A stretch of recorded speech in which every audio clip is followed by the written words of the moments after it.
Эльмира Ажиканова, Терезе. Новелла.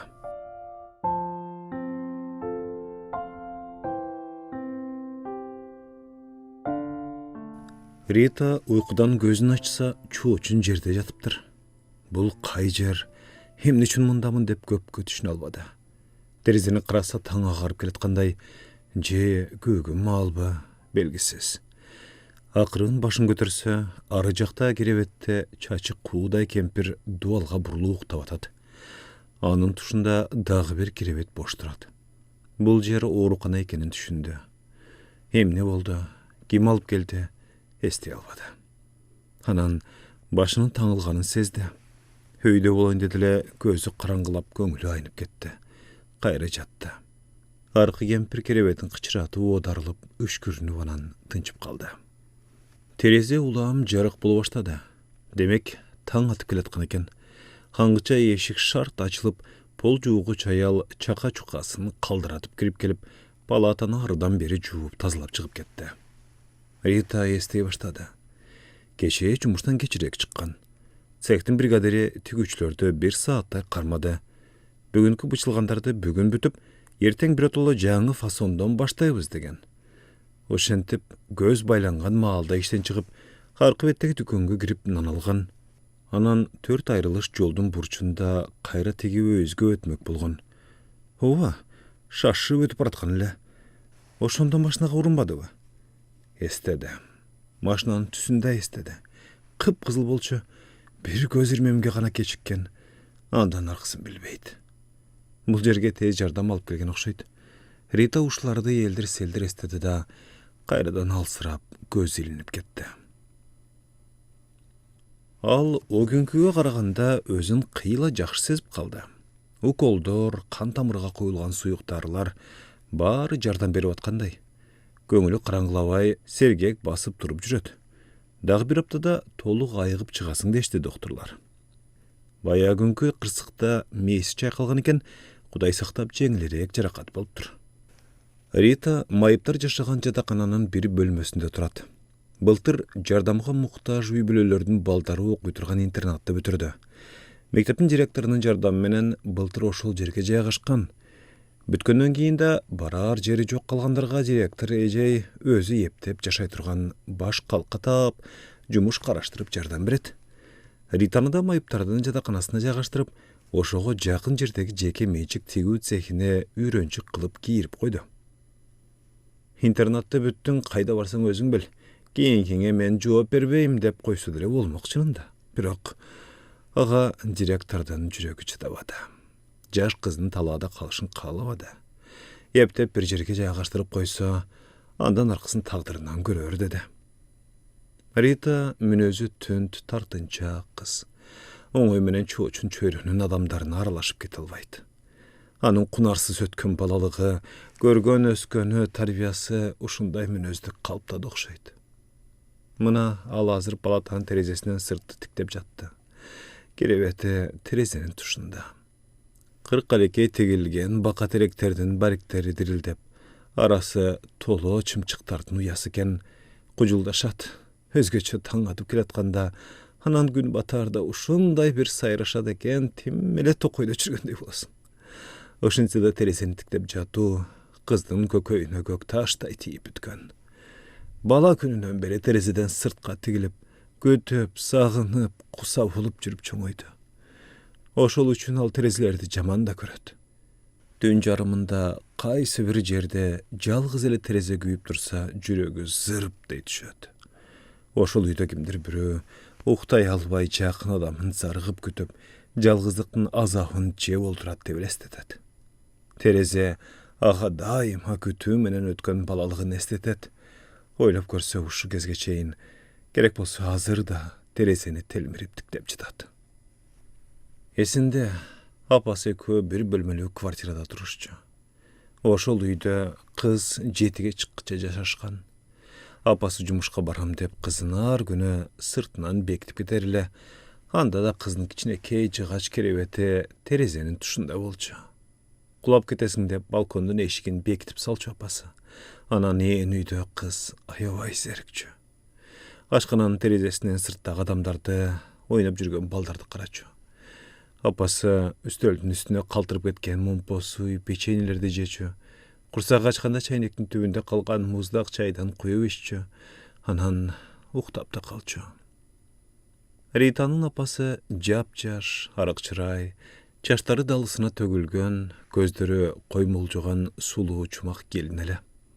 Жаадай керилген сулуу каштары ажарын ого бетер ачып турчу. Тааныбагандар келинби же кызбы дей турган. Үй жайына анчалык карамдуу болбосо да, өзүнүн бою башын тыккан алып жүрчү. Көчөгө чыгаарда көп убактысын күзгүнүн алдында өткөрчү. Бет колун майлап сүттөп, каш кирпигин дааналап боеп, айтор ар күнү театрга бараткандай жасанып чыгып кетчү. Себинген атырынын жыты үйдүн ичинде көпкө тарабай калар эле. Апасы үйгө ар кандай убакта келчү. Кээде түн жарымында, кээде таңгымал, кээде күндүз үйдө уктап жатып, кечки убак чыгып кетчү. Кайбирде 1-2 күндөп келбей калган чактар да болчу. Андайда Ританын курсагы аччу. Караңгы киргенде керебетинин үстүндө олтуруп өңгүрөп ыйлап, чарчаганда уктап кетчү. Ошол сааттар узаргандан узарып, 4 дубалдын ортосунда бөт дүйнөнүн жымжырттыгы орноп калгандай болор эле. Дубалга илинген сааттын чыкылдагы да жүрөктүн дүкүлдөгүнө окшоп, улам күчөй берчү. Кыз ээн үйдө апасына катуу таарынып отурса да, каалгага ачкыч салынып, шырт-шырт буралып жатканын укканда кубанып кетер эле. Анткени апасы балмуздак же шоколад ала келет. Кандай болсо да, апасынын үйдө болгонун кичинекей кыз аябай жакшы көрчү. Мейли, мага десе кечке ойгонбой уктап жата берсин. Үйдө эле болсо мейли эле. Бирок тилекке каршы апасы көбүнчө сыртта жүрөт. Ооба, кээде кызымтал болуп да келчү. Андайда каалгасын көпкө чейин ача албай убара болчу. Кол сумкасын түбүнөн бери аңтарып жатып, ачкычын араң тапса, аны да кайра эшиктин тешигине туш келтире албай бир топко буйдалып турчу. Үйгө киргенде кызы менен сүйлөшкөнгө чамасы келбей, ала келген бирдемелерин сумкасынан чыгарып үстөлдүн үстүнө коюп, өзү шыр эле диванга бой ташта уктап кетчү. Кээ күндөрү апасы жумуштан капа болуп келер эле. Келгенде өндөбөстөн кызынын чачынан бир жыттап алып, барып ойной бер дегенчелик кылып, өзү диванга көмкөрөсүнөн солку жатып калчу. Анан көпкө соолукта ыйлап үшкүрүнүп, кирпигинин боектору бетине агып, чалды куйду уйпаланган чачтарын жыйнаган калы келбей, шыпты тиктеп далайга жатар эле. Энесинин ыйлаганын көрүп, кичинекей кыздын кичинекей жүрөгү ооруп чыкчу. Апа, эмнеге ыйлап атасың? Дечү жалоруп. Жөн эле, башым ооруп атат кызым. Сен барып ойной берчи, деп койчу. Ооба, эсинде. Баары эсинде. Апасы кээде түн ичинде чоочун эркектерди ээрчите келмей да бар эле. Андайда апасы жайдарланып, илбереңки болуп калчу. Үстөлдүн үстүн шыпылдата сүрүп, эдиш аяктарын заматтай иреттей койчу. Анан алар сөзсүз ашканага кирип, өз ара жылуу жумшак сүйлөшүп, ичкилик ичишип, тамашалашып, күлүп отурушчу.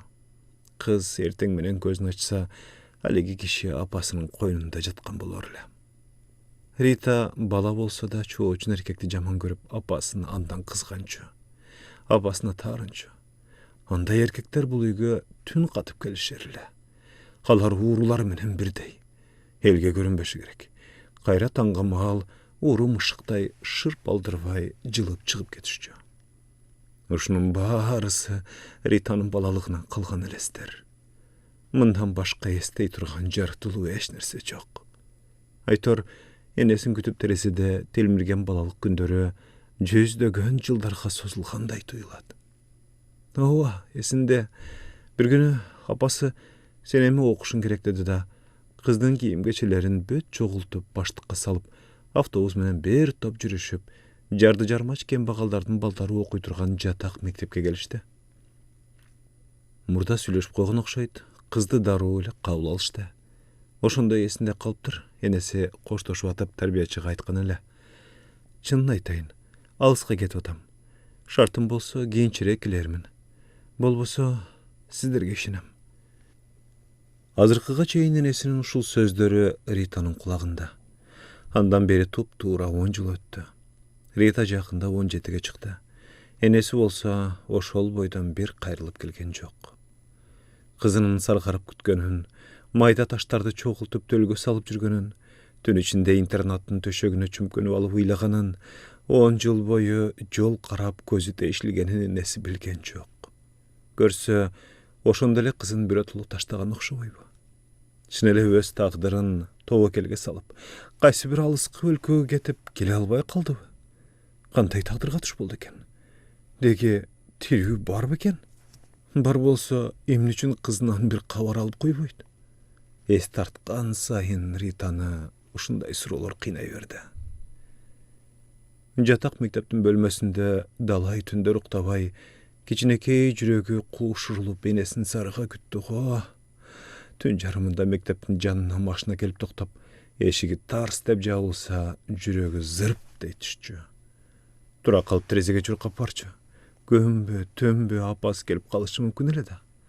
Ооба, түшүндө энеси келип калчу, экөө жетелешип кайдадыр бараткан болушат. Же чуг үчүн бир шаарда кыжы кыйма элди аралап жүрүп, апасын алысыраактан көрүп калган болот. Аны көздөй чуркайын десе, буттары тушалып калгансып, жете албай кыйналат. Апасы көпчүлүктүн арасынан бирде көрүнүп, бирде көрүнбөй, кинодогу жайлатылган кадр сыяктуу каалгый чуркап, кызынан оолактап качып бараткан болот. Кыз «Апа!» деп кыйкырайын десе, үнү чыкпай, деми кыстыгып, жан аракетке түшүп атып ойгонуп кетчү. Мындай түштөрдү көп көрдү. Көп жолу супсуну сууп, ан сайын апасына болгон таарынычы балалык жүрөгүнө кабатталып чогула берди. «Эмне үчүн сага эч ким келбейт?» деп сурашар эле классташтары кийинчерээк кездеринде. Андайда Рита «Апам алыска кеткен, шарты болгондо келет» деп энесинен уккан акыркы сөздөрүн кайталачу. «Атаңчы, атаң барбы?» дешчү балдар. «Атам мен жаңы төрөлгөндө эле өлүп калган». Рита андан ары унчукпай калчу. Атасы тууралуу бир гана билгени өлүп калганы. Апасы башка эч нерсе айткан эмес. Балким калып айткандыр, ким билет.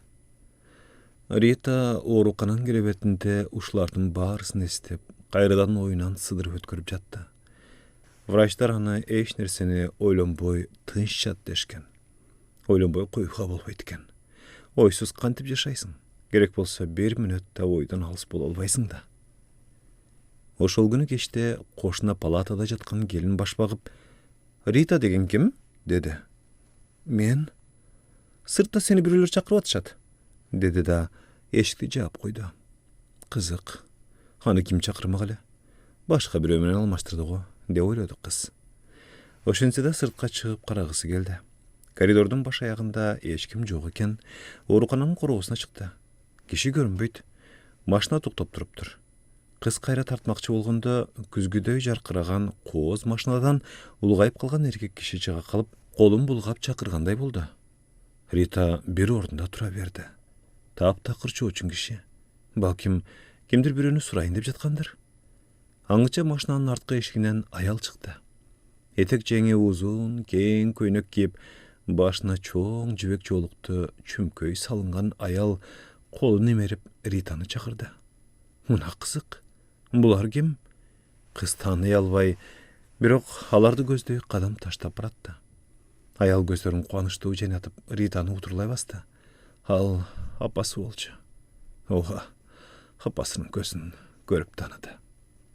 Чүмкөнө салынган жоолугунан көздөрү гана көрүнөт. Ошентсе да тааныды. Баягы коймолжуган сулуу көздөрү токтоо тарта түшкөндөй. Жаадай керилген сулуу каштары жоолуктун астында калыптыр. Ошондогу жаш апасы эми орто жашка келип калгандай. Арадан 10 жыл өтсө да, Рита анда эсине кире элек бала болсо да, апасынын көздөрүн эсинен чыгарбаптыр.